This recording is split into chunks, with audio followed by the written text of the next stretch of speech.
പെണ്ണുങ്ങളെ നിങ്ങൾ കണ്ടുപിടിക്കണം. റോൾ മോഡലാക്കേണ്ടത് എന്റെ പ്രിയപ്പെട്ട പെണ്ണെ പരസ്പരത്തിലെ ദീപ്തിമോടെയല്ല, ചന്ദനമടയിലെ പെണ്ണിനെയല്ല, കറുത്തമത്തിലെ പെണ്ണിനെയല്ല. സീരിയലിന്റെ നായികമാരാണ് യഥാർത്ഥ നായികമാരെന്ന് കരുതുന്ന പെണ്ണ്. അല്ലാഹുവിന്റെ ഖുർആൻ പറഞ്ഞ് രണ്ട് പെണ്ണുങ്ങളെ കണ്ടുപിടിക്കണം. ഒന്ന് മറിയം ബീവി റളിയല്ലാഹു തആല അൻഹാ. സൂറത്തുൽ മറിയം എന്ന് പറയുന്ന ഒരു സൂറത്ത് തന്നെയുണ്ട്. മറിയം ബീവിയെ കണ്ടുപിടിക്കണം, ആസിയ ബീവിയെ കണ്ടുപിടിക്കണം. യാ മറിയം ബീവിയുടെ ഉമ്മയാരെന്നറിയുവോ? ആ മറിയം ബീവിയുടെ ഉമ്മ ഗർഭിണിയായപ്പോ ഹന്നത്ത് ബീവി റളിയല്ലാഹു തആല അൻഹാ അവിടുന്ന് ഗർഭിണിയായപ്പോ ദുആ ചെയ്തിട്ട് വാങ്ങിച്ചതാ, ദുആ ചെയ്തിട്ട് നേടിയതാ. അതാ ഗർഭിണിയായപ്പോ അവിടുന്ന് വയറ്റത്ത് കൈവച്ചിട്ട് ഹന്നത്ത് ബീവി അല്ലാഹുവോട് പറഞ്ഞു, റബ്ബി ഇന്നി നദർതു ലക മാ ഫീ ബത്നി മുഹററാ ഫതഖബ്ബൽ മിന്നി. ഹന്നത്ത് ബീവി വയറ്റത്ത് കൈവച്ചിട്ട് ഗർഭിണിയായപ്പോ അല്ലാഹുവോട് പറഞ്ഞു, അല്ലാ ഇത് നിന്റെ പള്ളിക്കുള്ളതാ, അല്ലാ ഇതിന് നിന്റെ പള്ളിക്ക് ഞാൻ നേർച്ച ചെയ്യുന്ന തമ്പുരാന് എന്ന് ദുആ ചെയ്തു എന്ന് ഖുർആൻ പഠിപ്പിക്കുമ്പോ, അതുകൊണ്ടാണ് ചെറുപ്പക്കാര് ഉസ്താദേ എന്റെ ഭാര്യ ഗർഭിണിയാ, ആൺകുഞ്ഞാണെങ്കിൽ അവനെ ഹാഫിളാക്കണം ഉസ്താദ്, ആൺകുഞ്ഞാണെങ്കിൽ ഹാഫിളാക്കണം ഉസ്താദ്, ദുആ ചെയ്യണേ എന്ന് പറയുന്ന മക്കളുണ്ട്. അതുകൊണ്ട് അല്ലാഹുവിന്റെ ഖുർആൻ പറയുകയാ, പൊന്നുമോനെ നിന്റെ പ്രിയപ്പെട്ട ഭാര്യ ഗർഭിണിയാണെന്നറിയുമ്പോ യദൂലഹു ഔലാദന സാലിഹാ, സാലിഹായ സന്താനമാകാ ദുആ ചെയ്യണേ എന്ന് നബി മുഹമ്മദ് മുസ്തഫ. ഭാര്യ ഗർഭിണിയായി എന്ന് മനസ്സിലാക്കുമ്പോൾ റബ്ബിനോട് ദുആ ചെയ്യണം. ഭർത്താവ് ഗൾഫിലാണെങ്കിൽ ഭാര്യ, മോളെ നീ നിന്റെ വയറ്റിൽ കൈവച്ചിട്ട് അള്ളാഹിനോട് പറയണം, ഇതിനെ നല്ല കുഞ്ഞുങ്ങളിൽ പെടുത്തി തരണേ അല്ലാ, ഇവനെ സാലിഹായ മക്കളിൽ പെടുത്തി തരണേ എന്ന് ദുആ ചെയ്യണേ എന്ന് നബിയുനാ റസൂലുള്ളാഹി അള്ളാഹു നമുക്ക് ഈമാൻ നൽകി അനുഗ്രഹിക്കുമാറാകട്ടെ. എൻ്റെ പ്രിയമുള്ള സഹോദരങ്ങളെ, എന്തായാലും ഇത്രയായി, പ്രസവം കൊണ്ട് നിർത്തിയിട്ട് പോയേക്കാം. പ്രസവം വരെ വയറ്റത്ത് വെച്ചിട്ട് പോണത് അത്ര നല്ലതല്ലല്ലോ. പ്രസവം വരെ ഞാൻ പറയാം. അവസാനം ഡോക്ടർ പറഞ്ഞു വിശേഷമൊക്കെയാണ്, ഇനി റെസ്റ്റിൻ്റെ കാലമാണ്. ഭാര്യയോട് പറഞ്ഞു, ഭർത്താവിനോട് പറയും, ഇനി താഴെയും വെക്കരുത്, തലയെ വെച്ചോണം, റെസ്റ്റിൻ്റെ കാലം. അള്ളാഹുവെ പൊക്കിയെടുത്ത് കൊണ്ടുവന്ന് ബെഡ്റൂമിലിട്ടു. പടച്ചവനെ തിന്നാൻ മാത്രം എഴുന്നേക്ക, ബാത്റൂമിൽ പോകാൻ മാത്രം എഴുന്നിട്ട് പിന്നെ നീ അനങ്ങാൻ പാടില്ല. ആദ്യ പ്രസവമാണെങ്കിൽ പോയി, പിന്നെ ആദ്യത്തെ പ്രസവമാണെങ്കിൽ പോയി. പടച്ചറപ്പെ പിന്നെ ഇവൾക്ക് ഇങ്ങനെ റൂമിനകത്തിരിക്കാം. മക്കളെ നന്നാക്കാൻ തുടങ്ങേണ്ടത് എപ്പോഴെന്നറിയോ? പ്രസവിച്ചതിന് ശേഷമല്ല, പ്രസവിച്ചതിന് ശേഷമല്ല. എല്ലാ പെണ്ണുങ്ങളും പഠിച്ചോ, മക്കളെ നന്നാക്കാൻ തുടങ്ങേണ്ടത് പ്രസവിച്ചതിന് ശേഷമല്ല, ഗർഭിണിയായിരിക്കുന്ന സമയത്താണെന്ന് നബിയുനാ റസൂലുള്ളാഹി. ഒരു പെണ്ണ് ഗർഭിണിയായിരിക്കുമ്പോൾ അവൾ ഏറ്റവും കൂടുതൽ ചെയ്യുന്ന കാര്യം നിന്റെ കുഞ്ഞിനുണ്ടായിരിക്കും. ഏറ്റവും കൂടുതൽ നീ മൊബൈലിലാണ് കളിച്ചിട്ടുള്ളതെങ്കിൽ 1 വയസ്സായ വാപ്പാടെ പോക്കറ്റിൽ നിന്ന് മൊബൈൽ പൊക്കിയിരിക്കും. പെണ്ണ് ഗർഭിണിയായിരിക്കുന്ന സമയത്ത് വാട്സപ്പും ഫേസ്ബുക്കുമാണ് ഉപയോഗിച്ചിട്ടുണ്ടെങ്കിൽ ഉറപ്പായിട്ടും മൊബൈൽ കാണിച്ചു കൊടുക്കണ്ട, നിന്റെ മക്കൾ എടുത്തിരിക്കും. ഏറ്റവും കൂടുതൽ TV ആണ് കണ്ടിട്ടുള്ളതെങ്കിൽ കൊച്ചു TVയുടെ ഫ്രണ്ടിൽ നിന്ന് എഴുന്നേക്കത്തില്ല. അല്ലാഹു ഈമാൻ നൽകി അനുഗ്രഹിക്കുമാറാകട്ടെ. അല്ലാഹു ഈമാൻ നൽകി അനുഗ്രഹിക്കുമാറാകട്ടെ. എന്ത് വിശ്വസിക്കാൻ മടിയോ? ഞാൻ ചോദിക്കട്ടെ, കുഞ്ഞുങ്ങൾ കരഞ്ഞു, പ്രസവിച്ചു, ഒരു കുഞ്ഞ് കരയുമ്പോൾ കയ്യിലെടുത്ത് വെച്ചിട്ട് ഇങ്ങനെ ആട്ടാറുണ്ട്. ഇങ്ങനെ കയ്യിൽ വെച്ച് ഇങ്ങനെ ആക്കും. എന്തിന്? ഏത് കുഞ്ഞിനെയും കയ്യിലെടുത്ത് വെച്ചിട്ട് ഇങ്ങനെ ആക്കുമ്പോൾ കരച്ചിൽ നിൽക്കും, ഉറങ്ങും.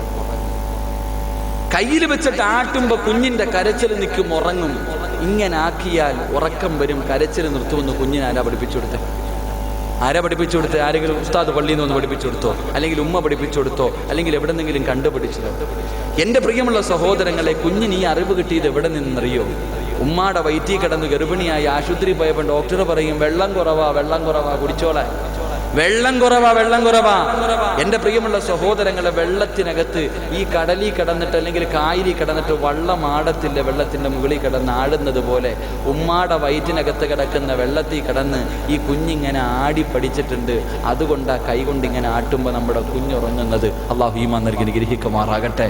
ഖുർആൻ പറഞ്ഞു 41 ദിവസം ഒരു പെണ്ണ് ഗർഭിണിയാണെന്ന് മനസ്സിലാകുന്നത് ഒരു മെൻസസ് കഴിഞ്ഞ് അടുത്ത മെൻസസ് ഉണ്ടാകാതിരിക്കുമ്പോഴാണ്. ആ സമയത്ത് ഖുർആൻ പറഞ്ഞു ഇന്നാ ഖലഖനൽ ഇൻസാന മിൻ നുത്ഫത്തിൻ അംശാജിൻ നബ്തലി ഫജഅൽനാഹു സമീഅൻ ബസീറ.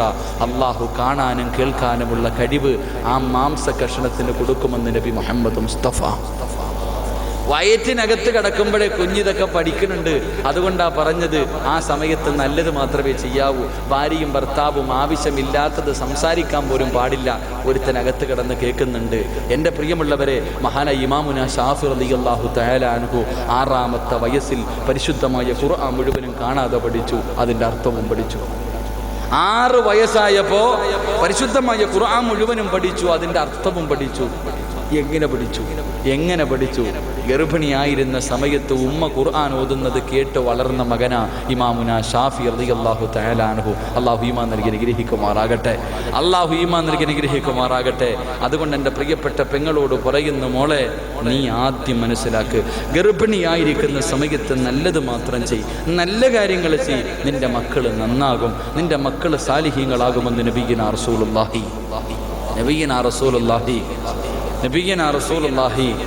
എൻ്റെ പ്രിയമുള്ള സഹോദരങ്ങളെ, ഭാര്യ ഗർഭിണിയായി, പ്രസവം കഴിഞ്ഞു. ഞാൻ വിശദീകരിക്കുന്നില്ല, പെട്ടെന്ന് ഞാൻ പറയാം. പ്രസവം കഴിഞ്ഞു. പ്രസവിച്ച് കഴിഞ്ഞാൽ ഒരു കുഞ്ഞിൻ്റെ ചെവിയിൽ ബാങ്ക് കൊടുക്കണം, ഇഖാമത്ത് കൊടുക്കണം, സൂറത്തുൽ ഇന്നാ അൻസൽന ഓതണം, സൂറത്തുൽ ഇഖ്ലാസ് ഓതണം, ആലിമ്രാനിൻ്റെ 32ാമത്തെ ആയത്ത് ഓതണം. ഇതെല്ലാം നമുക്കറിയുന്ന കാര്യങ്ങളാണ്. ഇതെല്ലാം മോദി അതിനുശേഷം കുഞ്ഞിന് മധുരം കൊടുക്കണം. ആരാ മധുരം കൊടുക്കണ്ടേ? ഇത് ചോദിക്കുമ്പോൾ ചിലർ ചോദിക്കും, ഇതിലൊക്കെ വല്ല അടിസ്ഥാനവുമുണ്ട്, എന്താ ഇങ്ങേര് പറയണേ? ഞാൻ ചോദിക്കട്ടെ, ചില മക്കൾ എന്തെങ്കിലുമൊക്കെ കുരുത്തക്കേട് കാണിക്കുമ്പോൾ ചോദിക്കും, ആരാടാ ഇവനെ തൊട്ടുകൊടുത്തേ? അതെന്തിനാ ചോദിക്കണേ? അടിസ്ഥാനമില്ലെങ്കിൽ ഓരോ ഭർത്താവും ഭാര്യയും പറയാറുണ്ട്, എൻ്റെ ഉപ്പാപ്പ തൊട്ട് കൊടുത്താൽ മതി, മുറുക്കാനും മുറുക്കി കട്ടൻ പിടി അടിച്ചിടക്കണ മനുഷ്യനെ കൊണ്ടാ തൊട്ടിച്ചു കൊടുക്കുന്നത്. എന്താ അവസ്ഥയാ മനുഷ്യൻ? തൊട്ടുകൊടുക്കുന്നതിലൊരർത്ഥമുണ്ട്. അത് നല്ലവരെ കൊണ്ടേ തൊട്ടുകൊടുക്കാവൂ. കാരണം അനസ് ബിൻ മാലിക് റളിയല്ലാഹു തആല അൻഹു പറയുന്നുണ്ട്, എൻ്റെ സഹോദരനെ പ്രസവിച്ചപ്പോൾ അള്ളാഹുവിൻ്റെ റസൂലിൻ്റെ മുന്നിൽ കൊണ്ടുപോയി പ്രവാചകനാ തൊട്ടുകൊടുത്തത്, അള്ളാന്റെ റസൂലാ തൊട്ടുകൊടുത്തത്. എന്നോട് ചോദിച്ചു കാരക്കയുണ്ടോ? അവസാനം പ്രവാചകൻ തൻ്റെ വായിലിട്ട് ചവച്ചരച്ചിട്ട് അള്ളാന്റെ റസൂലാ മധുരം കൊടുത്തത്. എൻ്റെ പ്രിയമുള്ളവരെ, തൊട്ടുകൊടുക്കേണ്ടവർ നല്ലവരായിരിക്കണം.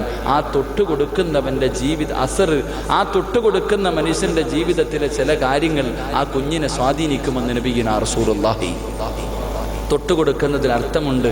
അപ്പം നല്ല ആൾക്കാരെ കൊണ്ട്, ഉസ്താദന്മാരെ കൊണ്ട്, സയ്യിദന്മാരെ കൊണ്ട്, നല്ലവരെ കൊണ്ട്, ഏറ്റവും കുറഞ്ഞത് ആശുപത്രിയിലാണെങ്കിലും 5 നേരം നിസ്കരിക്കുന്നവനെ കൊണ്ട് തൊട്ടുകൊടുത്തു. എൻ്റെ പ്രിയമുള്ള സഹോദരങ്ങളെ, അത് കഴിഞ്ഞാൽ കുഞ്ഞിന് പേരിടണം. ഈ പേരിടുന്ന വിഷയം പെണ്ണ് ഗർഭിണിയായ സമയം മുതലേ ചർച്ചയാ. വീടിൻ്റെ റൂമിനകത്ത് എന്ത് പേരിടണം? ആണിൻ്റെ പേര്, പെണ്ണിൻ്റെ പേര് കണ്ടുവച്ചിട്ടുണ്ട്. ഭർത്താവിൻ്റെ 1ാമത്തെ അക്ഷരം, ഭാര്യയുടെ 1ാമത്തെ അക്ഷരം. ഏറ്റവും കൂടുതൽ ഉസ്താദന്മാർ മുട്ടുകുത്തുന്നത് മസല ചോദിക്കുമ്പോഴല്ല. ഉസ്താദന്മാർ ഉത്തരവില്ലാതെ മുട്ടുകുത്തി പോകുന്നത് മസല ചോദിക്കുമ്പോഴല്ല. എൻ്റെ ഒരു ഊഹം ശരിയാണെങ്കിൽ പാകിസ്ഥാനോട് ചോദിച്ചാൽ അറിയാം, പേരിൻ്റെ അർത്ഥം ചോദിക്കുമ്പോഴാണ് പെട്ടുപോകുന്നത്. കാരണം ഒരു കിതാബിലും കാണൂല, ഒരു ഡിക്ഷണറിക്കകത്തും കാണൂല. പേരങ്ങനത്തെ പേരാണ്. യൂട്യൂബിലും ഫേസ്ബുക്കിൽ നെറ്റിൽ കയറിയിട്ടൊരു പേര് ഈ അടുത്ത് എനിക്ക് ഓർമ്മ വരുന്നത്, ഒരു ചെറുപ്പക്കാരൻ പറഞ്ഞു, ഉസ്താദെ, എൻ്റെ മോക്ക് നല്ല ഒരു പേരിട്ടു, ഞാൻ ഇതുവരെ അങ്ങനെ ഒരു പേര് കേട്ടിട്ടില്ല. ഞാൻ ചോദിച്ചു, എന്താ പേര്? ഫാത്തിമ നിഫാസ്. എന്ത് മനോഹരമായ പേര്, ഫാത്തിമ നിഫാസ്. ഫാത്തിമ എന്ന് പറഞ്ഞാൽ അള്ളാഹുവിൻ്റെ റസൂലിൻ്റെ മകളുടെ പേര്, നിഫാസ് എന്ന് പറഞ്ഞാൽ പ്രസവ രക്തമെന്ന്. നല്ല പേരായിട്ടോ? ഇത് അവസ്ഥ. ഞാൻ പറഞ്ഞു, ഇനി ഒന്നുകൂടെ ജനിച്ചാൽ അതിന് ഹൈലൊന്നും കൂടെ ഇടാൻ പറഞ്ഞു. അപ്പോൾ പിന്നെ ചേരുമല്ലോ. മക്കൾക്ക് പേരിടുമ്പോൾ ഒന്ന് ശ്രദ്ധിക്കണം സഹോദരങ്ങൾ. മക്കളുടെ പേര് എൻ്റെ ജീവിതത്തിൽ ഞാൻ ഏറ്റവും കൂടുതൽ കേട്ടത് എന്നെ സിറാജ് എന്ന് വിളിക്കുന്നതാണ്. അവനവൻ്റെ പേരാണ് ഒരു മനുഷ്യൻ ജീവിതത്തിൽ ഏറ്റവും കൂടുതൽ കേൾക്കുന്നത്. ആ പേരിനൊരർത്ഥമുണ്ട്. അള്ളാഹുവിൻ്റെ റസൂല് പറഞ്ഞു, അഹബ്ബുൽ അസ്മാഇ ഇലല്ലാഹ്, അള്ളാഹുവിന് ഏറ്റവും ഇഷ്ടപ്പെട്ട പേര് മുഹമ്മദ് എന്നല്ല. അള്ളാഹുവിന് ഏറ്റവും ഇഷ്ടപ്പെട്ട പേര് അബ്ദുല്ലാ എന്നാണെന്ന് നബിയ്യനാ റസൂലുള്ളാഹി. അബ്ദുല്ലാ എന്ന് പേരുള്ള ആരെങ്കിലും ഉണ്ടോ ഈ സദസ്സിൽ നിന്ന് കൈവക്കിക്ക്? ആരെങ്കിലും ഒരാൾ? ഒരു കാക്ക ഉണ്ട് എന്തായാലും. അബ്ദുർ റഹ്മാൻ രണ്ടാമത്തെ പേര് അതുണ്ടാ? അബ്ദുർ-റഹ്മാൻ ഉണ്ട് ആരെങ്കിലും? അള്ളാഹിക്ക് ഏറ്റവും ഇഷ്ടപ്പെട്ട പേര് അബ്ദുല്ലാ അബ്ദുർ-റഹ്മാൻ ആണെന്ന് നബിയ്യനാ റസൂലുള്ളാഹി. മക്കൾക്ക് പേരിടുമ്പോ അവിടെ പഴഞ്ചനോ പുതിയതോ ഒന്നുമില്ല. ഖുർആനിലുണ്ടോ എന്ന് നോക്കണം. ഖുർആനിൽ എവിടെയെങ്കിലും ഏതെങ്കിലും സഹാബിയുടെ പേരെങ്കിലും ആണോ നോക്കണം. അള്ളാഹുവിന്റെ ഖുർആൻ പറയുന്നുണ്ട് നല്ല പേരുകൾ. ഗർഭിണികളായ പെണ്ണുങ്ങൾ ഉണ്ടെങ്കിൽ പേര് ഖുർആൻ പറയുന്നു. അള്ളാഹുവിന്റെ ഖുർആൻ പറയുന്നു, ഇന്നാ അർസൽനാക ഷാഹിദൻ വമുബശ്ശിറൻ വനദീറാ വദാഇയൻ ഇലല്ലാഹി ബിഇദ്നിഹി വസിറാജൻ മുനീറാ. എത്ര പേരെന്നറിയോ ഖുർആൻ പറയുന്നു? മുഹമ്മദ് ഷാഹിദ്. നീ അർത്ഥം പോലും നോക്കണ്ട, ഒരു ഉസ്താദിനോടും ചോദിക്കണ്ട. ഖുർആൻ പറഞ്ഞ പേര് മുഹമ്മദ് ഷാഹിദ്, മുഹമ്മദ് മുബശ്ശിർ, മുഹമ്മദ് നദീർ, മുഹമ്മദ് ദാഇ, സിറാജ്, മുനീർ. ഇത് ഖുർആൻ പറഞ്ഞ പേരാ. എത്ര മനോഹരമായ പേരാ. ഇതൊക്കെ പേരിടണം. അള്ളാഹു നമുക്ക് ഈമാൻ നൽകി അനുഗ്രഹിക്കുമാറാകട്ടെ. മക്കൾക്ക് പേരിടണം. എവിടെ വെച്ചിടണം? എവിടെ വെച്ചിടണം? എൻ്റെ പ്രിയമുള്ള സഹോദരങ്ങളെ, മക്കൾക്ക് പേരിടേണ്ടത് പള്ളിയിൽ വെച്ചാണെന്ന ഹദീസ് പഠിപ്പിക്കുന്നത്. അള്ളാഹു ഈമാൻ നൽകി അനുഗ്രഹിക്കുമാറാകട്ടെ. അള്ളാഹു ഈമാൻ നൽകി അനുഗ്രഹിക്കുമാറാകട്ടെ. ഉസ്താദ് തെളിവുണ്ടോ? തെളിവുണ്ട് മനുഷ്യ, തെളിവില്ലാതെ ഞാനൊന്നും പറയില്ല. മക്കൾക്ക് പേരിടേണ്ടത് പള്ളിയിൽ വെച്ചാൽ ചിലർ ചോദിക്കും, ഭ്രാന്ത് കളിയാക്കാറുണ്ട്, പള്ളി കൊണ്ടുപോകാൻ. അള്ളാഹുവിൻ്റെ പ്രവാചകൻ സല്ലല്ലാഹു അലൈഹി വസല്ലമ തങ്ങളെ കഅബാലയത്തിൻ്റെ മുറ്റത്ത് കൊണ്ടുപോയി തവാഫ് ചെയ്തിട്ട് കഅബയുടെ മുന്നിൽ വെച്ചാണ് മുഹമ്മദി എന്ന് പേരിട്ടെന്ന് ചരിത്രത്തിൽ കാണാം. അള്ളാഹു ഈമാൻ നൽകി അനുഗ്രഹിക്കുമാറാകട്ടെ. അള്ളാഹിൻ്റെ റസൂലിൻ്റെ പേരിട്ടത് എവിടെ വെച്ചാ? അള്ളാഹിൻ്റെ റസൂലിനെ കഅബയിൽ കൊണ്ടുപോയി തവാഫ് ചെയ്തു. കഅബയിൽ തവാഫ് ചെയ്തപ്പോൾ മനസ്സിൽ മുഹമ്മദി എന്ന പേര് ഓർത്ത് അറിയിച്ചു കൊടുത്തു. അങ്ങനെ മുഹമ്മദ് എന്ന് കഅബയുടെ മുന്നിൽ വെച്ചാ പേരിട്ടത്. അപ്പൊ പള്ളി കൊണ്ടുപോയാ പേരിടേണ്ടത് എന്ന് മനസ്സിലായി. അള്ളാഹു ഈമാൻ നൽകി അനുഗ്രഹിക്കുമാറാകട്ടെ. 3 മക്കൾക്ക് നല്ല പേരിട്ടുണ്ട്. പേരെന്താന്ന് ചോദിച്ചാൽ പറയും അബ്ദുല്ലാ, അള്ളാഹുവിൻ്റെ അടിമ. മോനെ നിന്റെ പേരെന്താ? ഹസൻ, നന്മയുള്ളവൻ. എല്ലാ മാതാപിതാക്കളും മക്കൾക്ക് നല്ല പേരിട്ടിട്ടുണ്ട്. എന്നാൽ വീട്ടിൽ വിളിക്കുന്ന പേരേതാ? ഹസൻ എന്ന മനോഹരം. ഉമർ ഇബ്നുൽ ഖത്താബ്, അബൂബക്കർ സിദ്ദീഖ്, അലി ഇബ്നു അബീ താലിബ് നല്ല പേരിട്ടിട്ടുണ്ട്. എന്നിട്ട് സ്വന്തം ഉമ്മ മോനെ വിളിക്കും, എടാ കുക്കു, എടാ വാവേ, മുത്തേ, ഇങ്ങനെ പേര് വിളിക്കുന്നത്. നിങ്ങൾ ചിന്തിച്ചു നോക്കിയേ. മക്കൾക്ക് അർത്ഥമുള്ള മനോഹരമായ പേരിട്ട് സ്വന്തം ഉമ്മ സ്വന്തം നാവ് കൊണ്ട് മോനെ വിളിക്കേണ്ടത് അക്കൂ കുക്കൂ എന്നൊക്കെയാ. എന്തേ വാപ്പ അതിനർത്ഥം എന്ന് വരെ നീ ചിന്തിച്ചിട്ടുണ്ടോ? ഏതെങ്കിലും പെണ്ണ് ചിന്തിച്ചിട്ടുണ്ടോ? അള്ളാഹുവെ മനോഹരമായ നല്ല അർത്ഥമുള്ള പേരിട്ടിട്ട് ഒരു കോമാളിയുടെ പേരിട്ട് മക്കളെ വിളിക്കുന്ന വാപ്പയും ഉമ്മയും നിങ്ങളെക്കുറിച്ച് ഓർക്കുമ്പോൾ വിഷമമുണ്ട്. അള്ളാഹു ഈമാൻ നൽകി അനുഗ്രഹിക്കുമാറാകട്ടെ. അള്ളാഹു ഈമാൻ നൽകി അനുഗ്രഹിക്കുമാറാകട്ടെ. അള്ളാഹു ഈമാൻ നൽകി അനുഗ്രഹിക്കുമാറാകട്ടെ. എൻ്റെ പ്രിയമുള്ള സഹോദരങ്ങളെ, മക്കൾ പ്രസവം കഴിഞ്ഞു, പിന്നെ മക്കൾ വളരുകയാണ്. മക്കൾക്ക് നല്ല പേരിട്ടു, അക്കീക്ക അറുത്തു കൊടുത്തു. ഇപ്പോൾ ഉദ്ഹിയയുടെ സമയ കഴിവിൻ്റെ പരമാവധി എല്ലാവരും, ഏത് മനുഷ്യനും ഈ വർഷം ഉദ്ഹിയ നിർബന്ധമായിട്ടും കൊടുക്കണം. അള്ളാഹു ഈമാൻ നൽകി അനുഗ്രഹിക്കുമാറാകട്ടെ. ഇവിടെ എങ്ങനെ പള്ളി വെച്ചാണ് അറുക്കുന്നത്? പള്ളി വെച്ചാണ് ഉദ്ഹിയ അറുക്കണത്? അത് വീടുകളിൽ വെച്ചാണ്? പള്ളിയിൽ. ഈ പ്രാവശ്യം എല്ലാവരും ഉദ്ഹിയ കൊടുക്കണം. കാരണം പേടി എല്ലാവർക്കും. എന്തേ ഉസ്താദെ, അപ്പൊ അടി കിട്ടുവോ, വെട്ടുവോ, കുത്തുവോ, അതൊക്കെയാ പേടി. ഉദ്ഹിയ അറുക്കാൻ പറ്റുമോ? പോത്തിനെ അറുക്കാൻ പറ്റുമോ? പശുവിനെ അറുക്കാൻ പറ്റുമോ? കാളെ അറുക്കാൻ പറ്റുമോ? മനുഷ്യൻ, നീ ആരെയാ പേടിക്കണേ? നീ ആരെയാ പേടിക്കണേ? നീ മുസ്ലിം അല്ലേ? അള്ളാഹിനെ പേടിക്കുക. എന്തിനാ മനുഷ്യനെ പേടിക്കണേ? ഖുർആനിലെ 114 അധ്യായത്തിലെ ഏറ്റവും ചെറിയ സൂറത്ത് ഇന്നാ അഅതൈനാകൽ കൗസർ ഫസല്ലി ലിറബ്ബിക വൻഹർ ഇന്ന ശാനിയക ഹുവൽ അബ്തർ. പോയിട്ട് വായിച്ചു നോക്കുമ്പോൾ അർത്ഥം എന്താണ്? അള്ളാഹ് പറഞ്ഞു, നിനക്ക് വിശ്വാസമില്ലേ? ഉദ്ഹിയ അറുത്തു കൊടുക്ക്, അള്ളാഹു നിനക്ക് 2 പ്രതിഫലം തരുമെന്നാ പറഞ്ഞേ. അല്ല 2 പ്രതിഫലം നിനക്ക് തരുമെന്നാ പറഞ്ഞേ. ഉദ്ഹിയ അറുക്കുന്ന മനുഷ്യൻ, അള്ളാഹുവിന്റെ തൃപ്തിക്ക് വേണ്ടി അറുത്തു കൊടുക്കുന്നവൻ അല്ല 2 പ്രതിഫലം കൊടുക്കും. 1 ഹൗദുൽ കൗസറിലെ വെള്ളം കൊടുക്കും. 2 നിന്റെ ശത്രുവിനെ അള്ളാഹു തകർത്ത് കളയുമെന്ന് അള്ളാഹുവിന്റെ വിശുദ്ധ ഖുർആൻ. അള്ളാഹു ഈമാൻ നൽകി അനുഗ്രഹിക്കുമാറാകട്ടെ. അള്ളാഹു ഈമാൻ നൽകി അനുഗ്രഹിക്കുമാറാകട്ടെ. എന്നായാലും ഒരു ദിവസം മരിക്കും. എന്നായാലും ഒരു ദിവസം മരിക്കും. അതിത്തിരി നേരത്തെയും ഒരു നല്ലതുമാണെങ്കിൽ പിന്നെ രക്ഷപ്പെട്ടില്ല. എന്തായാലും ഒരു ദിവസം മരിക്കും. മരിക്കൂലേ? മരിക്കുമോ? മരിക്കും. അതിത്തിരി നേരത്തെ ആണെങ്കിൽ അത്രയും കുറച്ച് പറഞ്ഞാൽ പോരെ. ഇപ്പം എനിക്ക് 30 വയസ്സായി. ഞാൻ ഇന്ന് മരിച്ച 15 കൊല്ലം ചെയ്തത് പറഞ്ഞാൽ മതി. ഈ മനുഷ്യനും എന്നെക്കാലം എത്ര കൊല്ലം കൂടുതൽ പറയാം? ചിന്തിക്ക് മനുഷ്യ, എന്നെക്കാലം എത്ര കൊല്ലം കൂടുതൽ പറയണം? അത്ര കുറച്ച് പറഞ്ഞാലെങ്കിലും സ്വർഗത്തിൽ പോകാൻ പറ്റുമല്ലോ. എടാ, ലാ ഇലാഹ ഇല്ലല്ലാഹ് പറഞ്ഞവന്മാരൊക്കെ രക്ഷപ്പെടുമല്ലോ. ഒരിക്കലെങ്കിലും മനസ്സറിഞ്ഞിട്ട് ഷഹാദത്ത് കലിമ പറഞ്ഞവൻ എന്നെങ്കിലും സ്വർഗത്തിൽ കിടക്കും. 15 കൊല്ലം ഞാൻ ചെയ്തത് മുഴുവനും അനുഭവിച്ചിട്ടാണെങ്കിൽ എനിക്ക് പോകാൻ പറ്റും. പക്ഷേ ഒത്തിരി കൂടെ കൂടി അത്ര കൂടെ കൂട്ടി പറയണം. എൻ്റെ മനുഷ്യന്മാരെ, എൻ്റെ സഹോദരങ്ങളെ, എങ്ങനെയാണെന്നല്ല, എങ്ങനെ ജീവിക്കുന്നെന്നല്ല, പോകുമ്പോൾ നന്നായിരിക്കണം. നമ്മുടെ ശത്രുക്കൾ വിചാരിക്കണത് നമ്മളെ ഇങ്ങനെ ക്രൂരമായ ആൾക്കാരെയൊക്കെ തല്ലിക്കൊല്ലുക. മൃഗത്തിൻ്റെ പേര് പറഞ്ഞിട്ട് ഇപ്പം 16 വയസ്സുള്ള ജുനൈദ് എന്ന് പറയുന്ന ഒരു പൊന്നുമോൻ, ആ പൊന്നുമോനെ ജീവിതത്തിൽ ഞാൻ നിങ്ങൾ ഒരിക്കലും കണ്ടിട്ടില്ല. പക്ഷെ അവനെ തല്ലിക്കൊന്ന് വളരെ വളരെ മൃഗീയമായി ആ പൊന്നുമോനെ കൊന്നപ്പോൾ ശത്രുക്കൾ വിചാരിച്ചത് ഇത് കാണുമ്പോൾ മുസ്ലിമീങ്ങൾ അങ്ങ് പേടിക്കുന്ന, ഇത് കാണുമ്പോൾ മുസ്ലിമീങ്ങൾ പേടിക്കുന്ന. അവർക്ക് അവിടെയാ തെറ്റിപ്പോയെ. കാരണം എന്തേ? ജുനൈദ് എന്ന് പറയുന്ന ജീവിതത്തിൽ ഒരിക്കലും കണ്ടിട്ടില്ലാത്ത ആ പൊന്നുമോൻ അവനെ വെള്ള തുണിയിൽ പൊതിഞ്ഞിട്ടിരിക്കുന്ന ഫോട്ടോ മൊബൈലിലൂടെ കണ്ടപ്പോൾ ഞാൻ ചിന്തിച്ചു പോയി, അള്ളാഹുവേ, ഇതുപോലൊരു മരണം എനിക്കും തരണേ. നമ്മൾ ചിന്തിക്കുന്നത് എന്തേ? ഇതുപോലൊരു മരണം കിട്ടാനാണ് ഞാനും നിങ്ങൾ കൊതിക്കുന്നത്. ഷഹീദിന്റെ കൂലി കിട്ടുന്ന മരണം അള്ളാഹു നൽകി അനുഗ്രഹിക്കുമാറാകട്ടെ.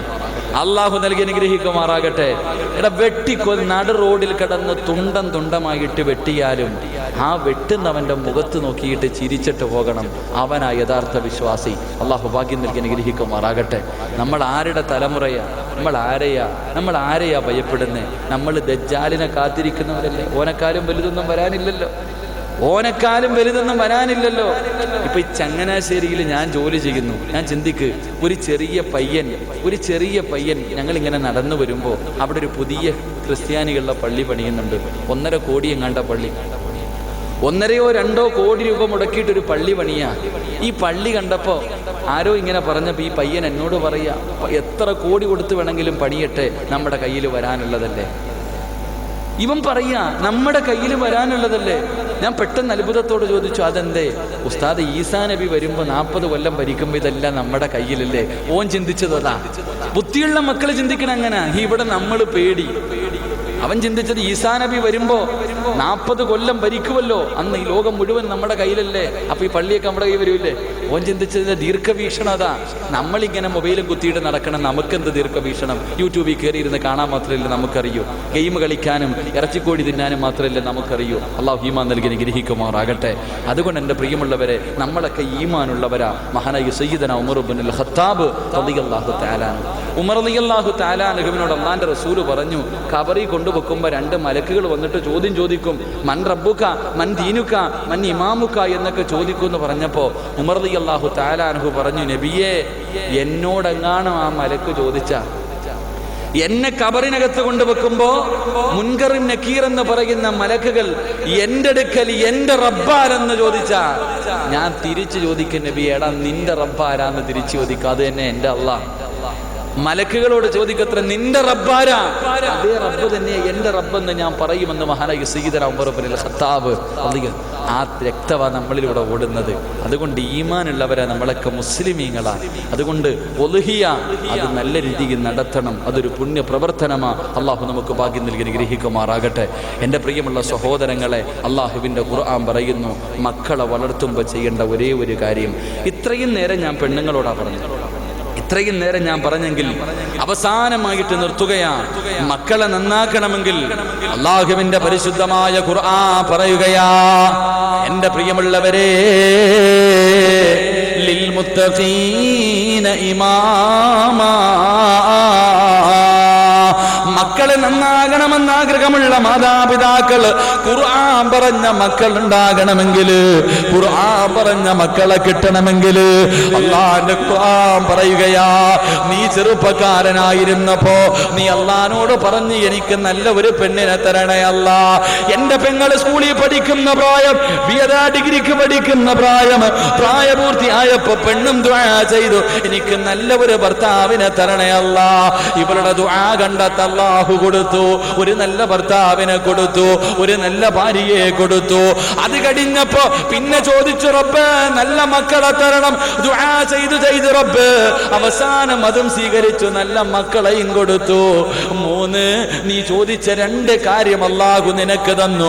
ലിൽ മുത്തഖീന ഇമാമാ, നിന്റെ മക്കൾക്ക് മാതൃകയാകുന്ന ഒരു വാപ്പയും ഉമ്മയുമായിട്ട് നീ മാറണേ എന്ന് നബി മുഹമ്മദ് മുസ്തഫ.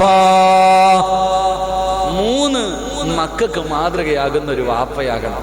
വാപ്പാ, നിന്റെ സ്വഭാവം കാണാൻ നിന്റെ പൊന്നുമോൻ കണ്ടുപിടിച്ചുള്ള അവസ്ഥ ഒന്ന് ആലോചിക്കേ.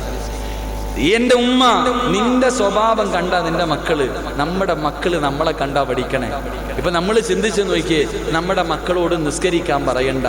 ഉമ്മ നിത്യമായിട്ട് നിസ്കരിക്കുന്നത് കണ്ട കുഞ്ഞാണെങ്കിൽ 2 വയസ്സാകുമ്പോ ഉമ്മാന്റെ നിസ്കാരത്തിന് മുന്നിൽ പോയിട്ട് തലകുത്തി മറിയും, നിസ്കരിക്കുമ്പോ ബാങ്ക് വിളിക്കുമ്പോ കുട്ടികൾ പോയിട്ട് ഉമ്മയുടെ മുന്നിൽ നിന്ന് നിസ്കരിക്കും.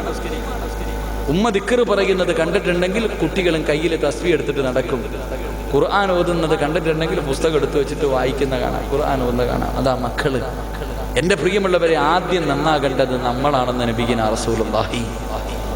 അതെങ്ങനെ ഉപദേശിക്കാൻ, നന്നാവടാ ചെയ്യടാ, ഉപദേശിക്കാൻ മാത്രമല്ലേ നമുക്കറിയത്തുള്ളൂ. ഒരു ഉദാഹരണം പറയാം. ബാങ്ക് വിളിച്ചു, പള്ളി ബാങ്ക് വിളിച്ചു. പാപ്പ ഇങ്ങനെ കട്ടൻ പീടിയും മരിച്ചോണ്ട് വീടിന്റെ മുന്നിൽ ഇരിക്കുക.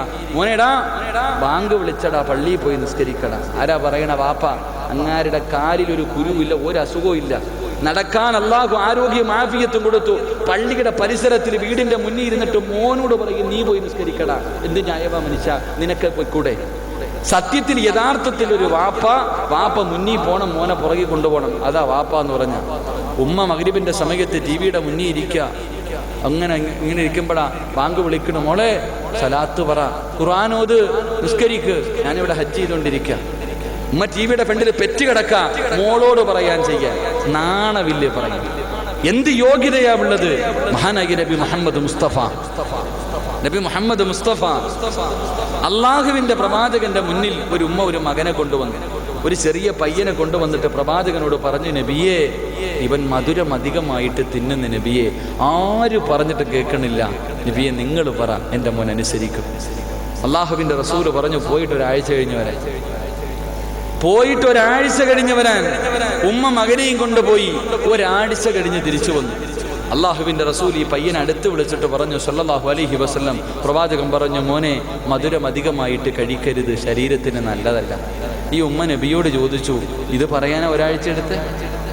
ഇത് പറയാനായിരുന്നു ഒരാഴ്ച എടുത്ത്, അന്നേ പറഞ്ഞുകൂടെ? ആ സമയത്ത് അള്ളാഹുവിന്റെ റസൂല് പറഞ്ഞ ഒരു മറുപടിയുണ്ട്, മധുരം അധികമായിട്ട് ഞാൻ കഴിക്കും, ആദ്യം ഞാനൊന്ന് കുറയ്ക്കട്ടെ, എന്നിട്ട് ഉപദേശിക്കാമെന്ന് കരുതിയെന്ന് നബി മുഹമ്മദ് മുസ്തഫ. ആ നേതാവിന്റെ അനിയന്മാരെ നമ്മളൊക്കെ. ആ നേതാവിനെ വിശ്വസിക്കുന്നവരാ, ഇഷ്ടപ്പെടുന്നവരാ. അതുകൊണ്ട് ആദ്യം നീ നന്നാവ്, എന്നിട്ട് നിന്റെ മക്കളെ നന്നാക്കാൻ തുടങ്ങ്. അള്ളാഹു ഈമാൻ നൽകി അനുഗ്രഹിക്കുമാറാകട്ടെ. ഉമ്മയെ കണ്ട് പഠിക്കുക. പാല് കൊടുക്കുന്നത് ടിവിയുടെ ഫ്രണ്ടിയിരുന്ന് കൊച്ചു കുഞ്ഞിന്റെ കയ്യിൽ പിടിച്ചിട്ട് ആ കാമുകന്റെ കൂടെ കറങ്ങുന്നത് അല്ലേ? ചിന്തിക്ക്. ഒളിച്ചോടിയില്ലെങ്കിലല്ലേ കുഴപ്പമുള്ളൂ. നിങ്ങൾ ചിന്തിക്ക് സഹോദരങ്ങളെ, നിങ്ങൾ ചിന്തിച്ചു നോക്ക്. ഉമ്മയെ കണ്ട് പഠിച്ച മക്കൾ വാപ്പയെ കണ്ട് എല്ലാ വൃത്തികേടും. ഇപ്പൊ ഉദാഹരണം, മക്കള് കള്ളം പറയുന്നത് ആർക്കും ഇഷ്ടമല്ല. മക്കള് കള്ളം പറയുന്നത്, ഞാൻ ഈ അടുത്ത് വണ്ടിക്കകത്ത് കയറിയപ്പോ, ട്രാൻസ്പോർട്ട് ബസ്സിൽ കയറിയപ്പോ ടിക്കറ്റ് എടുക്കുന്ന ആള് വന്നിട്ട് ടിക്കറ്റ്, അപ്പൊ ഉമ്മ പറഞ്ഞു, അവന് പൈസ ആയില്ല, അവന് ആപ്പം കണ്ടാൽ മതിയെന്ന് പറഞ്ഞു. അപ്പൊ ഡോക്ടർ ഇയാൾ ഈ ചെറുക്കൻ്റെ അടുത്ത് വെച്ചു, മോനെ നിനക്ക് എത്ര വയസ്സുണ്ട്? ഉമ്മ പറഞ്ഞു, ഇവന് പ്രായമായില്ല. മോനെ, കള്ളം പറയാൻ ഉമ്മ തന്നെ പറഞ്ഞു കൊടുക്കുക. ഉമ്മ തന്നെ മക്കൾക്ക് പറഞ്ഞ്, നമ്മളെ കണ്ടാ നമ്മുടെ മക്കൾ പഠിക്കുന്നത്. എൻ്റെ പ്രിയമുള്ള സഹോദരങ്ങളെ, ഉമ്മ മോശമായ കാര്യങ്ങൾ ചെയ്യുന്നത് കണ്ടു വളരുന്ന മക്കൾ. അവൾ ഒളിച്ചോടിയില്ലെങ്കിലല്ലേ കുഴപ്പമുള്ളൂ, അവൾ പോയില്ലെങ്കിലല്ലേ കുഴപ്പമുള്ളൂ. അള്ളാഹു ഈമാൻ നൽകി അനുഗ്രഹിക്കുമാറാകട്ടെ. ബഹുന്ദനായ ഉസ്താദ് പറഞ്ഞതുപോലെ, എൻ്റെ പ്രിയമുള്ളവരെ, ചിലപ്പോൾ മക്കളെ നമ്മൾ നല്ല രീതിയിൽ വളർത്തും. മക്കളെ നല്ല രീതിയിൽ വളർത്തി നല്ല ഒരു നിലയിലാക്കും. നല്ലൊരു നിൽക്കിയപ്പോൾ എടുത്ത് തലശ്ശേരിയിൽ ഒരു പ്രിയപ്പെട്ട പെൺകുട്ടി തൻ്റെ കുടുംബത്തിലെ ഉപ്പയോ സഹോദരനോ, മോളെ റാഹില പോകല്ലേ എന്ന് കിടന്ന് യാചിക്കുന്ന ഒരവസ്ഥ. അതിങ്ങനെ എൻ്റെ ചെറുപ്പക്കാരോട് ഞാൻ പറയാറുണ്ട്, മക്കളെ, നിങ്ങൾ ഇങ്ങനെ വാട്സപ്പിലൂടെ മുസ്ലിം പെൺകുട്ടി ആരാടാ പറഞ്ഞത് അവള് മുസ്ലിമാണ്? നീ മുസ്ലിം എന്ന് എഴുതി അള്ളാഹ് നിന്നെ വെറുതെ വിടൂല, ഞാൻ ഉറപ്പായിട്ട് പറയാം. മുസ്ലിം എന്ന് നീ എഴുതാൻ പാടില്ല. വാപ്പ കിടന്നിട്ട് റാഹില പോകല്ലേ മോളെ, റാഹില പോകല്ലേ എന്ന് കിടന്ന് യാചിക്കുന്നു. അങ്ങനെ മക്കൾ ഒളിച്ചോടി പോയ വാപ്പമാരുണ്ട്. സ്വന്തം മക്കൾ കണ്ടവന്മാരുടെ കൂടെ ഇറങ്ങിപ്പോയ മാതാപിതാക്കളുണ്ട്. ആ മാതാപിതാക്കൾക്ക് ഖുർആൻ ഒരു ചരിത്രം പറഞ്ഞു. റാഹില എന്ന് പറയുന്ന പൊന്നുമോളെ കോടതിയുടെ മുന്നിൽ കിടന്നിട്ട് ഒരു വാപ്പ യാചിക്കുന്ന ആ വീഡിയോ കണ്ടപ്പോൾ എനിക്ക് ഓർമ്മ വന്നത് ഒരു വാപ്പാനെയാണ്. എനിക്കൊരു വാപ്പാനെ ഓർമ്മ വന്നത്. ഏത് വാപ്പ എന്നറിയുമോ? അള്ളാഹുവിന്റെ പരിശുദ്ധമായ ഖുർആൻ പറഞ്ഞു, ശൈഖുൽ അംബിയ നൂഹ് നബി അലൈഹിസ്സലാം. 950 വർഷക്കാലം ദഅവത്ത് നടത്തിയ നൂഹ് നബി, അള്ളാഹുവെ അവസാനം 73 പേരാ ആകെ വിശ്വസിച്ചത്. അവസാനം അള്ളാഹുവെ പൊട്ടിക്കരഞ്ഞ് റബ്ബിനോട് ദുആ ചെയ്തു, ഇവന്മാരെ മുഴുവനും നശിപ്പിക്കണേ എന്ന് എതിരായി ദുആ ചെയ്തു. അവസാനം കപ്പലിൽ കയറിയിട്ട് തന്നെ കൊണ്ട് വിശ്വസിച്ചവരെയും കൊണ്ട് വരുമ്പോ പൊന്നുമോന് വെള്ളത്തിൽ കിടന്ന് ചാകുകയാണ്. പൊന്നുമോന് വെള്ളത്തിൽ കിടന്ന് മുങ്ങി ചാവുകയാണ്. ആ സമയത്ത് വേദനിക്കുന്ന മനസ്സോടെ ആ വാപ്പ വിളിച്ചു, യാ ബുനയ്യ, ഏ പൊന്നുമോനെ, മോളെ റാഹില നീ പോകല്ലേ എന്ന് കോടതിയുടെ മുന്നിൽ കിടന്നിട്ടൊരു വാപ്പയോ കൂടപ്പുറപ്പോ യാചിക്കുന്നവ കണ്ടവരെ ഖുർആനാ പറഞ്ഞത്. വാപ്പ തന്റെ പൊന്നുമകനോട് പറഞ്ഞു, യാ ബുനയ്യ, പൊന്നുമോനെ, ഞാൻ പറയുന്നതൊന്ന് കേൾക്കടാ, ഇർകബു മഅന, ഈ വള്ളത്തിലേക്ക് കയറും മോനെ, രക്ഷപ്പെടൂലടാ, ഇതിലേക്ക് കയറ്, രക്ഷപ്പെടൂല. ഇല്ല വാപ്പ, ഞാൻ വരൂല, ഞാൻ കയറൂല. ആ കാണുന്ന പർവ്വതത്തിന്റെ മുകളിൽ കയറിയിട്ട് ഞാൻ രക്ഷപ്പെടും, എങ്കിലും നിങ്ങളുടെ കൂടെ കൂടൂല. ഞാൻ നിങ്ങളെ വാപ്പ മരിച്ചാലും ഉമ്മ മരിച്ചാലും നാട്ടുകാരുടെ മുന്നിൽ നാറിയാലും എനിക്ക് ഇവനെ മതി എന്ന് പറഞ്ഞിട്ട് ഇറങ്ങിപ്പോകുന്ന പെമ്മക്കൾ നമ്മുടെ സമുദായത്തിൽ വരുമ്പോൾ സ്വന്തം മോന് വെള്ളത്തിൽ മുങ്ങി ചത്ത് കിടക്കുന്നത് കണ്ടപ്പോൾ നൂഹ് നബി കരഞ്ഞുവത്രേ. മനസ്സ് വേദനിച്ചപ്പോൾ അള്ള പറഞ്ഞ മറുപടിയായി എനിക്കും പറയാനുള്ളത്. അള്ളാഹു പറഞ്ഞ ഒരു മറുപടിയുണ്ട്. സ്വന്തം മകൻ മരിച്ചു കിടക്കുമ്പോ ആ മരിച്ചു കിടക്കുന്ന മയ്യത്തിന്റെ മുന്നിൽ നിന്നിട്ട് വാപ്പയുടെ മനസ്സ് വേദനിച്ചപ്പോ റൂഹുൽ അമീൻ മലക്ക് ജിബ്രീൽ അലൈഹിസ്സലാം ഇറങ്ങി വന്നിട്ട് കരഞ്ഞ നബിയോട് പറഞ്ഞു, കരയല്ലേ നബിയെ, വലൈസ മിൻ അഹ്ലി, അവൻ നിങ്ങളുടെ കുടുംബത്തിൽ പിറന്നവനല്ല. എന്തിനാ വാപ്പ കരയുന്നത്? പോയത് പോയി, അവൾ നിന്റെ രക്തത്തിൽ പിറന്നു എന്ന് മാത്രം, നിന്റെ കുടുംബത്തിൽ പിറന്നതല്ല. അല്ലാഹു ഈമാൻ നൽകി അനുഗ്രഹിക്കുമാറാകട്ടെ. അല്ലാഹു ഈമാൻ നൽകി അനുഗ്രഹിക്കുമാറാകട്ടെ. അല്ലാഹു ഈമാൻ നൽകി അനുഗ്രഹിക്കുമാറാകട്ടെ. അതുകൊണ്ട് എൻ്റെ പ്രിയമുള്ള സഹോദരങ്ങളോട് അല്ലാഹുവിന്റെ പരിശുദ്ധമായ ഖുർആൻ പറയുന്നു, നിങ്ങളുടെ മക്കളെ നന്നാക്കണമെങ്കിൽ അവർക്ക് മാതൃകയാകുന്ന ഒരു മാതാപിതാക്കളാവണം. എൻ്റെ പ്രിയമുള്ളവരെ, കുഞ്ഞുങ്ങളുടെ ഹൃദയത്തിലെല്ലാം തറക്കുകയാ, അവരോരോന്നും കണ്ടു പഠിക്കുകയാണ്. അതുകൊണ്ടാണല്ലോ ഖുർആൻ പറഞ്ഞത് 3 സമയങ്ങളിൽ പ്രായപൂർത്തിയാകാത്ത 6, 7, 8 വയസ്സുള്ള മക്കള് 3 സമയങ്ങളിൽ മാതാപിതാക്കളുടെ അനുവാദം ചോദിക്കാതെ റൂമിൽ കയറാൻ പാടില്ല. 3 സമയങ്ങളിൽ പ്രായപൂർത്തിയാകാത്ത മക്കൾ വാപ്പയുടെയും ഉമ്മയുടെയും റൂമിൽ കിടക്കണമെങ്കിൽ അനുവാദം ചോദിക്കണമെന്ന് അല്ലാഹുവിന്റെ പരിശുദ്ധ ഖുർആൻ. 3 സമയം: സുബഹിക്ക് മുമ്പുള്ള സമയം, സുബഹിക്ക് മുമ്പുള്ള സമയം, നട്ടുച്ച സമയം, രാത്രി ഇശായിക്ക് ശേഷമുള്ള സമയം. ഈ 3 സമയങ്ങളിൽ പ്രായപൂർത്തിയാകാത്ത മക്കൾ മാതാപിതാക്കളുടെ റൂമിൽ ചെന്ന് അനുവാദം ചോദിച്ചിട്ടേ അകത്തേക്ക് പ്രവേശിക്കാൻ പാടുള്ളൂ എന്ന് അള്ളാഹുവിൻ്റെ വിശുദ്ധ ഖുർആൻ. കാരണമെന്തേ? സുബഹിക്ക് മുമ്പുള്ള സമയം ഔറത്തുകൾ മാറിക്കിടക്കാം, ഉമ്മയുടെയും വാപ്പയുടെയും ഔറത്തുകൾ മാറിക്കിടക്കാം. നട്ടുച്ച സമയത്ത് വെയിൽ കാരണം ചൂട് സഹിക്കാൻ കഴിയാതെ വസ്ത്രം ഊരിയിട്ടിട്ട് കിടക്കാം. രാത്രി കിടക്കുമ്പോൾ ഉറക്കത്തിലായിരിക്കാം. ആ സമയത്ത് മക്കൾ റൂമിൽ കയറി വന്നാൽ മാതാപിതാക്കളുടെ ഔറത്ത് കാണും.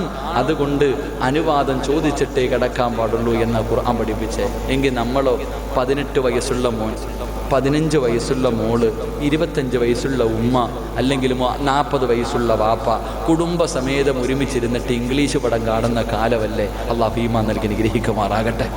എന്താ കുടുംബം എന്ന് പറഞ്ഞാൽ ഇങ്ങനെ ആയിരിക്കണം. കുടുംബം എന്ന് പറഞ്ഞാൽ അരപ്പാവാട ഇട്ടിട്ട് ആടുന്ന പാട്ട. പ്രായപൂർത്തിയായ മക്കളെയും വിളിച്ചിരുത്തിട്ട് ഒരുമിച്ചിരുന്ന് കാണുന്നത്. ഓടിയില്ലെങ്കിലല്ലേ കുഴപ്പമുള്ളൂ. അല്ലാഹു ഈമാൻ നൽകി അനുഗ്രഹിക്കുമാറാകട്ടെ. അല്ലാഹു ഈമാൻ നൽകി അനുഗ്രഹിക്കുമാറാകട്ടെ. നമ്മുടെ മക്കളെല്ലാം പഠിക്കുന്നുണ്ട്. നമ്മൾ വിചാരിക്കണോ ചെറിയ കുട്ടിയല്ലേ, ഒന്നും അറിയില്ല. അവൻ കുഞ്ഞല്ലേ, അവനൊന്നും അറിയില്ല. നമ്മൾ എങ്ങനെ കരുതുമ്പോ എന്റെ പ്രിയമുള്ളവരെ, മഹാനായ ജാബിർ റളിയല്ലാഹു തആല അൻഹു ഒരു ചരിത്രം പറഞ്ഞുകൊണ്ട് നിർത്തുകയാണ്. നമ്മുടെ മക്കളെല്ലാം പഠിക്കുന്നുണ്ട്. മഹാനായ ജാബിർ റളിയല്ലാഹു തആല അൻഹു ഒരു ദിവസം വീടിനകത്ത് വല്ലാത്ത സന്തോഷമാ. ജാബിർ റളിയല്ലാഹു തആല അൻഹുവിനും ഭാര്യയ്ക്കും 2 മക്കള്. പടച്ചവനെ, ഒരു ദിവസം അവരുടെ വീടിനകത്ത് വല്ലാത്ത സന്തോഷമാ. കാരണം എന്ത്? മഹാനായ നബി മുഹമ്മദ് മുസ്തഫ സല്ലല്ലാഹു അലൈഹി വസല്ലമ തങ്ങള് ആ വീട്ടിലേക്ക് വിരുന്നിന് കടന്നു വരികയാ. അല്ലാഹുവിന്റെ പ്രവാചകന് ഭക്ഷണം കഴിക്കുന്നതിന് വേണ്ടി വീട്ടിലേക്ക് കടന്നു വരുന്ന ദിവസമാ. അന്ന് വല്ലാത്ത സന്തോഷമാ. ജാബിർ റളിയല്ലാഹു തആല അൻഹു ഓടി ചെന്നിട്ട് ഒരു ആടിനെ പിടിച്ചറുക്കുകയാണ്. അല്ലാഹുവിന്റെ പ്രവാചകനും കൂട്ടുകാർക്കും കൊടുക്കാൻ ഒരാടിനെ പിടിച്ചറുത്തിട്ട് വീടിനകത്ത് ഇറച്ചി റെഡിയാക്കുകയാ. പ്രിയപ്പെട്ട ഭാര്യ ചപ്പാത്തി റെഡിയാക്കുകയാണ്. അല്ലാഹുവേ, പടച്ചവനെ, 2 മക്കള് വെളിയിൽ കളിച്ചു കൊണ്ടിരിക്കുകയാ. 2 പേരും അല്ലാഹുവിന്റെ റസൂലിനും കൂട്ടുകാർക്കും ഭക്ഷണം തയ്യാറാക്കി കൊണ്ടിരിക്കുമ്പോ വെളിയിൽ കളിച്ചു കൊണ്ടിരിക്കുന്ന 2 മക്കളിൽ മൂത്തവൻ അനുജനോട് ചോദിച്ചു, മോനെ, വാപ്പാടിനറുക്കുന്നത് നീ കണ്ടോ? വാപ്പാടിനറുക്കുന്നത് നീ കണ്ടോ? അനുജൻ പറഞ്ഞു, ഞാൻ ആടിനറുക്കുന്നത് കണ്ടില്ല. എങ്ങനെയാണ് അറുത്തതെന്ന് കാണണോ? എങ്ങനെയാണ് അറുത്തതെന്ന് കാണണോ? അനുജൻ പറഞ്ഞു, എനിക്ക് കാണണം. എന്റെ പ്രിയമുള്ളവരെ, ജാബിർ തങ്ങളുടെ മൂത്ത മകനുണ്ടല്ലോ, വാപ്പാടിനറുത്ത കത്തിയെടുത്തുകൊണ്ട് വരികയാണ്. വാപ്പാടിനറുത്ത കത്തിയെടുത്തുകൊണ്ട് വരികയാ. കയറും എടുത്തുകൊണ്ട് വന്നു. അനുജന്റെ കയ്യും കാലും കെട്ടുകയാണ്. അനുജന്റെ കയ്യും കാലും കെട്ടുകയാ. എന്നിട്ട് വാപ്പാടിനെ പിടിച്ച് കിടത്തിയതുപോലെ തന്റെ കൂടപ്പിറപ്പിനെ പിടിച്ച് ചരിത്തി കിടത്തിയിട്ട് വാപ്പാടിനറുത്ത കത്തിയെടുത്തിട്ട് ആടിനറുത്തതുപോലെ അനുജന്റെ കഴുത്തിൽ കത്തിവെച്ചിട്ട് അറുക്കുകയാ. ജാബിർ തങ്ങളൊന്നും അറിയുന്നില്ല. ജാബിറുകളൊന്നും അറിയുന്നില്ല. ഭാര്യയും ഭർത്താവും വീടിനകത്ത് ഇറച്ചിയും കറിയും അതാ ചപ്പാത്തിയും ഉണ്ടാക്കിക്കൊണ്ടിരിക്കുമ്പോ വാപ്പാടിനറുത്തതുപോലെ മൂത്ത മകൻ അനുജന്റെ കഴുത്തറുക്കുകയാണ്. അനുജന്റെ കഴുത്തിൽ നിന്ന് രക്തം വരാൻ തുടങ്ങി. അവൻ കിടന്ന് പിടയ്ക്കാൻ തുടങ്ങി. കണ്ടിട്ട് പേടി തോന്നി. കയ്യിലിരുന്ന കത്തിയെടുത്ത് വലിച്ചെറിഞ്ഞിട്ട് മൂത്തവൻ ഓടുകയാണ്. തന്റെ കൂടപ്പിറപ്പ് മരണത്തോട് മല്ലടിക്കുന്നത് കണ്ടപ്പോ പേടിച്ചോടുകയാണ്. ഉയരമുള്ള സ്ഥലത്തേക്ക് ഓടുകയാ. ഓടുന്ന വഴിയിൽ കാല് തെറ്റിയിട്ട് താഴെ വീണു. തല കല്ലിലിടിച്ചു. അനുജൻ അവിടെ കിടന്ന് മരിച്ചു. മൂത്തവൻ ഇവിടെ കിടന്ന് മരിച്ചു. തലയിലൂടെ രക്തം പൊട്ടിയിട്ട് അവിടെ കിടന്ന് 2 മക്കളും മരിക്കുകയാ. ഭാര്യയും ഭർത്താവും ഒന്നും അറിയുന്നില്ല. അവസാനം ജാബിർ തങ്ങളുടെ പ്രിയപ്പെട്ട ഭാര്യയുണ്ടല്ലോ, ജാബിർ തങ്ങളുടെ ഭാര്യയുണ്ടല്ലോ, പടച്ചവരെ, നെയ്യ് തീർന്നു പോയി. വാങ്ങുന്നതിന് വേണ്ടി വീട്ടിലേക്ക് വെളിയിലേക്ക് വരുമ്പോ നെയ്യ് തീർന്നു പോയി. വാങ്ങാ വെളിയിലേക്ക് വരുമ്പോ അല്ലാഹുവേ, തന്റെ പൊന്നാര മകന് രക്തത്തിൽ കുളിച്ച് കിടക്കുകയാ. നൊന്ത് പ്രസവിച്ച 2ാമത്തെ മകനുണ്ടല്ലോ, തലാറ്ററ്റ് മരിച്ചു കിടക്കുകയാണ്. പൊന്നുമോന്റെ മയ്യത്തിന്റെ മുന്നിലിരുന്ന് കരയുകയാ. എന്ത് ചെയ്യണമെന്നറിയില്ല, എന്ത് ചെയ്യണമെന്നറിയില്ല. പൊന്നുമോന്റെ മയ്യത്തിന്റെ മുന്നിലിരുന്ന് കരയുകയാണ്. ഭർത്താവിനോട് പറഞ്ഞില്ല, ഭർത്താവിനോട് പറഞ്ഞില്ല. അവിടെ ഇരുന്ന് ചിന്തിച്ചു, അല്ലാ, ഇത് റബ്ബിന്റെ പരീക്ഷണമാ, ഇത് റബ്ബിന്റെ പരീക്ഷണമാ. അല്ലാഹുവേ, അല്ല തന്ന മകനെ അല്ലാഹു തന്നെ തിരിച്ചെടുത്തു. അല്ലാഹു തന്ന മകനെ അല്ലാഹു തന്നെ തിരിച്ചെടുത്തു. പടച്ചവനെ, എന്റെ പൊന്നുമോന്റെ മയ്യത്തിന്റെ അടുക്കൽ നിന്ന് കരയാറ്. എന്റെ വീട്ടിൽ വരുന്നതാരാ? ഇന്നെന്റെ വീട്ടിലേക്ക് വരുന്നതാരാ? ഈ പ്രപഞ്ചം തന്നെ സൃഷ്ടിക്കാരനായ പ്രവാചകരാ. സർവ്വതിനെക്കാളും ഞാൻ സ്നേഹിക്കേണ്ട റസൂലുള്ളാഹ് എന്റെ വീട്ടിലേക്ക് വരുമ്പോ വരുമ്പോ എന്റെ മകൻ മരിച്ചെന്ന് പറഞ്ഞ് കരയാ സമയമില്ല. ഭർത്താവിന്റെ മനസ്സ് വേദനിക്കുമല്ലോ. അതുകൊണ്ട് ഭർത്താവ് അറിയാതെ മരിച്ചു കിടന്ന മകന്റെ മയ്യത്തെടുത്തിട്ട് ഒളിച്ചിടുകയാ.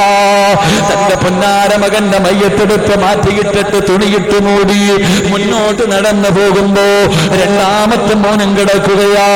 മൂത്തവനും തലപൊട്ടിയിട്ട് മരിച്ചു കിടക്കുകയാ. അവരെയും എടുത്തുകൊണ്ടുവന്ന് കൂടെ കിടത്തി. എന്നിട്ട് എന്റെ പ്രിയമുള്ളവര്, ആരും കാണാതെ രണ്ട് മക്കളെ എടുത്ത് വിളിച്ചു കിടത്തിയിട്ട് വീടിനകത്തേക്ക് കടന്നു ചെന്നു. ഭർത്താവിനോട് പറഞ്ഞില്ല, കൂടെ ഇരുന്ന് ചപ്പാത്തി റെഡിയാക്കുകയാണ്. അവസാനം എന്റെ പ്രിയമുള്ളവര്, മഹാനായ നബി മുഹമ്മദ് മുസ്തഫ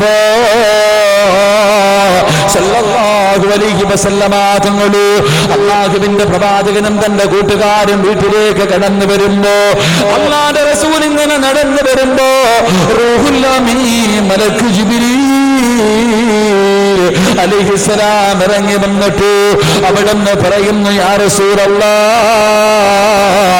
രണ്ടാമക്കളുണ്ട് നബിയേ. ജാബിറിന് രണ്ട് ആമക്കളുണ്ട് നബിയേ. ഭക്ഷണം കഴിക്കുന്ന സമയത്ത് അവരെയും കൂടെ പിടിച്ചിരുത്തണം. ഭക്ഷണം കഴിക്കുന്ന സമയത്ത് അവരെ കൂടെ പിടിച്ചിരുത്തിയിട്ട് കഴിക്കാവൂ നബിയേ. അല്ലാഹുവിന്റെ പ്രവാചകന് ജാബിർ തങ്ങളുടെ വീടിന്റെ മുന്നിൽ വന്നു സലാം പറഞ്ഞ് സ്വീകരിക്കുകയാ. വീടിനകത്തേക്ക് കയറി ഭക്ഷണം എടുത്തു വെച്ചു. അല്ലാഹുവിന്റെ റസൂൽ ചോദിച്ചു, ജാബിറേ, ആ മക്കൾ എവിടെ? ജാബിറേ, രണ്ട് മക്കളുണ്ടല്ലോ, അവരെ കൂടെ വിളിക്ക് ജാബിറേ. അല്ലാഹുവേ, ജാബിർ തങ്ങൾ തിരിഞ്ഞു നിന്നിട്ട് ഭാര്യയോട് പറഞ്ഞു, മക്കളെ വിളിക്കാൻ. അല്ലാഹുവേ, ആ സമയത്ത് ആ പെണ്ണ് പറഞ്ഞില്ല, അല്ലാഹുവിന്റെ റസൂലിനോട് ഭക്ഷണം കഴിക്കാൻ പറ. രണ്ടാമതും വിളിച്ചു, മൂന്നാമതും വിളിച്ചു. അവസാന ജാബിർ തങ്ങൾക്ക് ദേഷ്യം വന്നു. പ്രിയപ്പെട്ട ഭാര്യയോട് ദേഷ്യപ്പെട്ടു, എന്റെ മക്കളെവിടെ? അല്ലാഹുവിന്റെ റസൂലാ വിളിക്കുന്നത്, പ്രവാചകന്റെ കൂടെ ഇരുന്ന് ഭക്ഷണം കഴിക്കാതാ വിളിക്കുന്നത്. അവസാനം തന്നെ പ്രിയപ്പെട്ട ഭാര്യ ഭർത്താവിന്റെ കയ്യിൽ പിടിച്ച് വീടിന്റെ പുറകിലേക്ക് കൊണ്ടുപോയി പുതച്ചു കിടത്തിയിരിക്കുന്ന തുണിയെടുത്തങ്ങ് മാറ്റുമ്പോ സുബ്ഹാനല്ലാഹ്, സ്വന്തം മക്കളിങ്ങനെ മരിച്ചു കിടക്കുകയാ. രണ്ട് പൊന്നുമക്കള് മരിച്ചു കിടക്കുകയാണ്. മക്കളുടെ മയ്യത്തിന്റെ മുന്നിലിരുന്നിട്ട് വാപ്പ കരയുകയാ. ആർക്കാ താങ്ങാൻ കഴിയാ? ഏത് വാപ്പയ്ക്കാ കഴിയാ?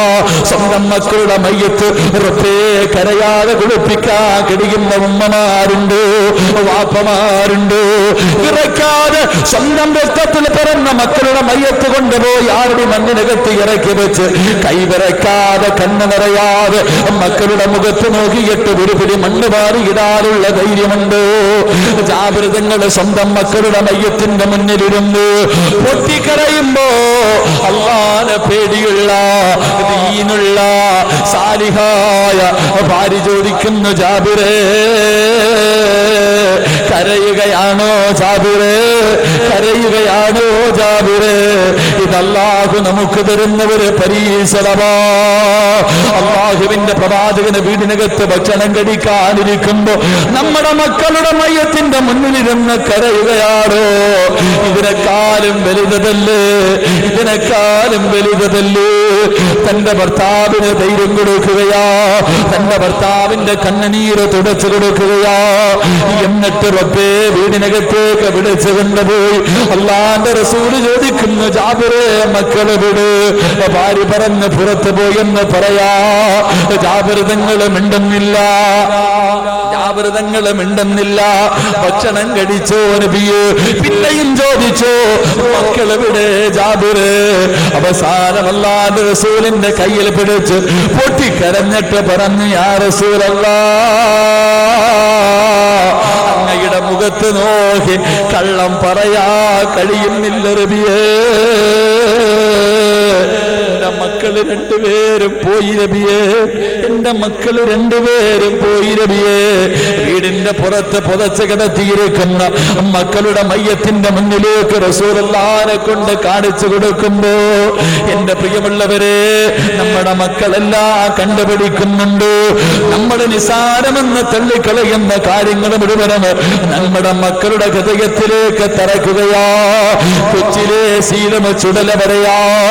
അതുകൊണ്ട് നല്ല മക്കളെ കിട്ടണോ, സാലിഹായ മക്കളെ കിട്ടണോ, നിന്നെ കണ്ണുനീര് കുടിപ്പിക്കാത്ത, കണ്ടവന്റെ കൂടെ ഉമ്മാരെയും വാപ്പാരെയും നാണം കെടുത്തിയിട്ട് കളിയാക്കിയിട്ട് സമുദായത്തെ നാണം കെടുത്തിയിട്ട് ഇന്നലെ കണ്ടവന്റെ കൂടെ ഇറങ്ങിപ്പോകുന്ന മക്കളല്ല.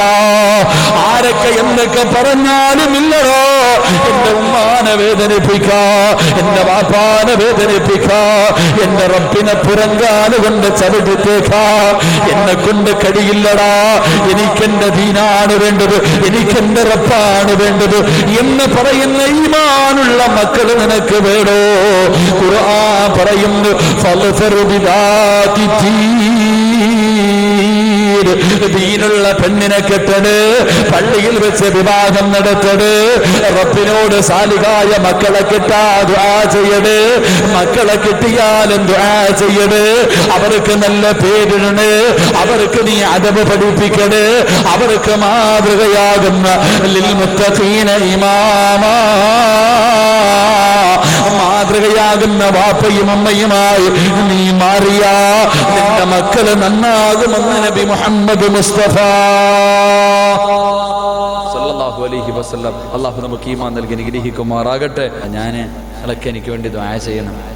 ഞാൻ സത്യം പറഞ്ഞാൽ ഈ വയലിന് വരൂലായിരുന്നു. കാരണം ഞാൻ നാളെ ഹജ്ജിന് പോവാ. എൻ്റെ വീട്ടിൽ നാളെ രാവിലെ ദുആയുണ്ട്. ഞാനിനി ഇവിടെ നിന്ന് തിരുവനന്തപുരം പോകണം. നാളെ എൻ്റെ വീട്ടിൽ ദുആയ. അപ്പോൾ ദുആയും കഴിഞ്ഞിട്ട് വെള്ളിയാഴ്ച ജുമയും കഴിഞ്ഞിട്ട് വെള്ളിയാഴ്ച രാത്രി ടിക്കറ്റൊക്കെ എടുത്ത് വെച്ചിട്ടുണ്ട് പോകാൻ വേണ്ടി. അതിൽ കാര്യമില്ല, അവിടെ എത്തുമ്പോഴാണ് യഥാർത്ഥത്തിൽ അതിന് പ്രയോജനം ഉണ്ടാകുക. അപ്പോൾ എനിക്ക് തടസ്സങ്ങളൊന്നും ഇല്ലാതെ അവിടെ എത്താൻ വേണ്ടി നിങ്ങളൊക്കെ ഒന്ന് ദുആ ചെയ്യണം. ഇൻഷാ അല്ലാഹ് ചെയ്യൂലേ? വെറുതെ ഒന്നും വേണ്ട, വെറുതെ ഒന്നും വേണ്ട. നിങ്ങളൊക്കെ എനിക്ക് വേണ്ടി ദുആ ചെയ്ത് ഞാൻ അവിടെ എത്തിയ, അവിടെ ചെല്ലുമ്പോൾ ഞാൻ നിങ്ങളെയും മറക്കൂല. എനിക്ക് വേണ്ടി ദുആ ചെയ്ത എല്ലാവർക്കും ഞാനും ദുആ ചെയ്യും. ഒരു പാല വിട്ട് അങ്ങോട്ടും ഇങ്ങോട്ടും പോണ്ടേ? ഇൻഷാ അല്ലാഹ് ചെയ്യൂലേ? അല്ലാഹു നമ്മളെല്ലാവരെയും മരിക്കുന്നതിന് മുമ്പ് ആ മണ്ണിലെത്തിക്കുമാറാകട്ടെ.